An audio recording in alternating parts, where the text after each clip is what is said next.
حکومت ڈائیلاگ چاہتی ہے، اپوزیشن این آر او مانگتی ہے، نیب کیسز میں رعایت دینے کی قیمت پر مذاکرات نہیں ہو سکتے۔ وزیر اعظم عمران خان کا اتحادی جماعتوں کے اعزاز میں زہرانے سے خطاب، کہا مہنگائی کا مستقل حل نکالنے کے لیے کام کر رہے ہیں، آئندہ 2.5 سال میں بہترین کارکردگی دکھانا ہوگی، اگلے انتخابات شفاف ترین ہوں گے، پی ٹی آئی کارکردگی کی بنیاد پر دوبارہ جیتے گی۔ کیا مونس کو وزارت نہ ملنا بڑا تنازع؟ نہیں جی نہیں، آپ میری بات تو سن لیں نا، آپ میری بات تو سن لیں، کھولی مارے جی، اب تو چل چلاؤ کا وقت ہے، اب تو اگلے الیکشنوں کی بات ہو رہی ہے۔ ارے واہ بھائی، طارق بشیر چیمہ صاحب، اتنا خطرناک بیان آپ نے ایسے آسانی سے دے دیا، آپ نے کہا یہ اب چل چلاؤ کا وقت ہے، نئے الیکشنز کی بات ہو رہی ہے۔ حکومت کا چل چلاؤ ہے، نئے الیکشن کی بات ہو رہی ہے۔ حکومت کی ناراض اتحادی کاف لیگ کے رہنما طارق بشیر چیمہ کی کڑوی کسیلی باتیں۔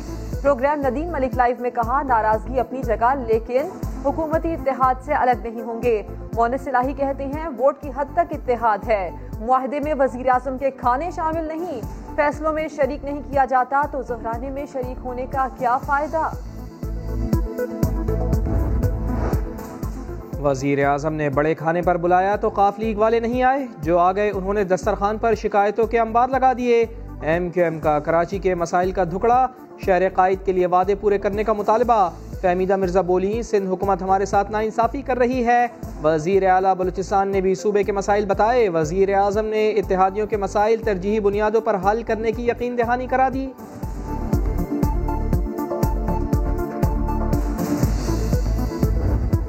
جو ہے نا ووٹ چور، وہ اس وقت گلگت بلتستان کے اوپر منڈلا رہی ہیں۔ وعدہ کرو کہ اپنے ووٹ کی حفاظت بھی کرو گے۔ یہ جانے والا ہے، یہ جو بات کرتا ہے نا منہ پہ ہاتھ پھیر کر، یہ پریشانی بلا وجہ نہیں ہے، یہ انشاءاللہ تعالی جاتا نظر آ رہا ہے۔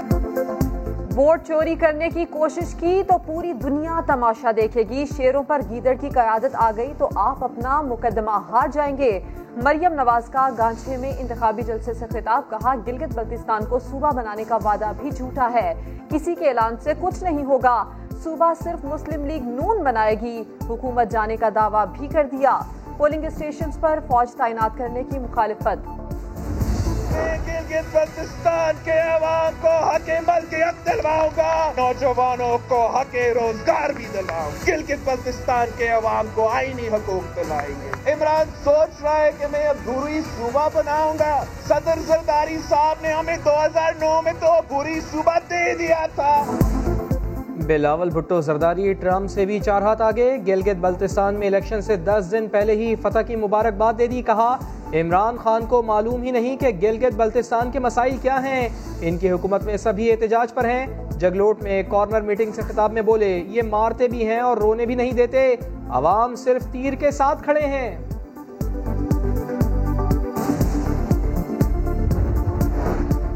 جہانگیر ترین کا لندن سے 7 ماہ بعد واپسی کا اعلان، اسی ماہ واپسی ہوگی لیکن تاریخ کا تعین ابھی نہیں کیا، کہتے ہیں علاج کے لیے بیرون ملک گیا تھا، شوگر اسکینڈل رپورٹ میں نام آنے پر جہانگیر ترین کو تنقید کا سامنا تھا۔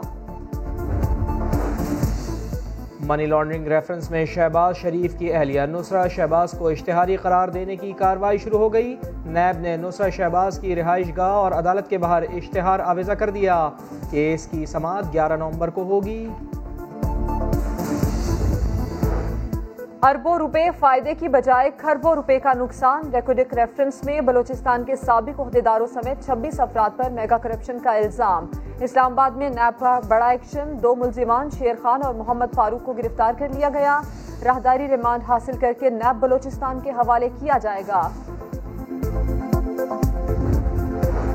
امریکہ میں اعصاب شکن صدارتی الیکشن، جو بائیڈن 264 ووٹ لے کر بہت آگے نکل گئے، وائٹ ہاؤس سے صرف 6 الیکٹورل ووٹ کی دوری پر، ڈونلڈ ٹرمپ کے صرف 214 ووٹ، ریپبلکن امیدوار نے قانونی جنگ لڑنے کا اعلان کر دیا، آخری 6 ریاستوں میں ووٹوں کی گنتی جاری، پینسلوینیا، جارجیا، الاسکا اور نارتھ کیرولینا میں ٹرمپ کی برتری، ایروزینا اور نیواڈا میں بائیڈن کی لیڈ، جو بائیڈن کا کہنا ہے کہ مکمل گنتی سے پہلے فتح کا اعلان نہیں کروں گا، جیت مسلط نہیں کی جاتی، ہر ووٹ کی گنتی ہونی چاہیے۔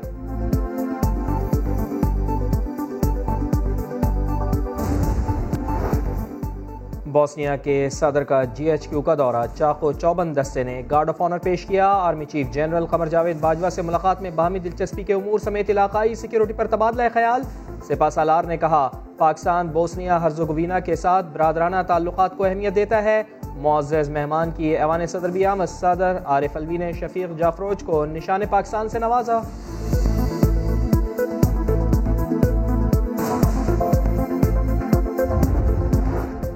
وزیر اعظم عمران خان سے گورنر سندھ کی ملاقات۔ عمران اسماعیل نے سندھ کے جزیروں اور ماہی گیروں سے مذاکرات سے متعلق بریفنگ دی۔ سندھ میں آٹے اور چینی کی دستیابی سے بھی آگاہ کیا۔ کورونا پھر غضب ڈھانے لگا، 24 گھنٹوں کے دوران 26 مریض انتقال کر گئے، 1302 نئے کیسز رپورٹ۔ ایکٹیو کیسز کی تعداد 15,300 سے تجاوز کر گئی۔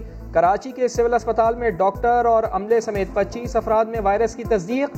بین الصوبائی وزرائے تعلیم اجلاس میں تعلیمی ادارے بند نہ کرنے کا فیصلہ۔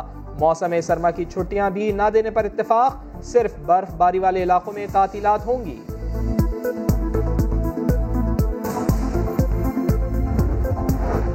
پاکستان اسٹاک مارکیٹ میں ریکوری کا سلسلہ جاری، 779 پوائنٹس کے ساتھ 100 انڈیکس 41,000 کی سطح پر پہنچ گیا۔ ٹرمپ کی ممکنہ شکست کے امریکی کرنسی پر اثرات، ڈالر 6 ماہ بعد 160 سے نیچے آ گیا۔ انٹر بینک میں قیمت 159 روپے 46 پیسے ہو گئی۔ پاک فوج کے ساتھ مشترکہ جنگی مشقوں میں شرکت کے لیے روس کا خصوصی فوجی دستہ پاکستان پہنچ گیا۔ دروزبہ 5 مشقیں 2 ہفتے جاری رہیں گی۔ اسکائی ڈائیونگ اور یرغمالیوں سے بچاؤ کی مشقیں بھی کی جائیں گی۔ ISPR کے مطابق مشقوں کا مقصد دہشت گردی کے خلاف ایک دوسرے کے تجربات سے فائدہ اٹھانا ہے۔ ون ڈے کے بعد T20 سیریز کے لیے تیاریوں کا آغاز۔ راولپنڈی میں دونوں ٹیمز نے نیٹ پریکٹس کی۔ نائب کپتان شاداب خان T20 سے بھی باہر، پہلا میچ ہفتے کو کھیلا جائے گا۔ اور اسپینش ٹینس اسٹار رافائل نڈال کا ایک اور اعزاز، پروفیشنل ٹینس میں 1000 فتوحات مکمل کر لیں۔ نڈال یہ کارنامہ انجام دینے والے دنیا کے چوتھے کھلاڑی بن گئے۔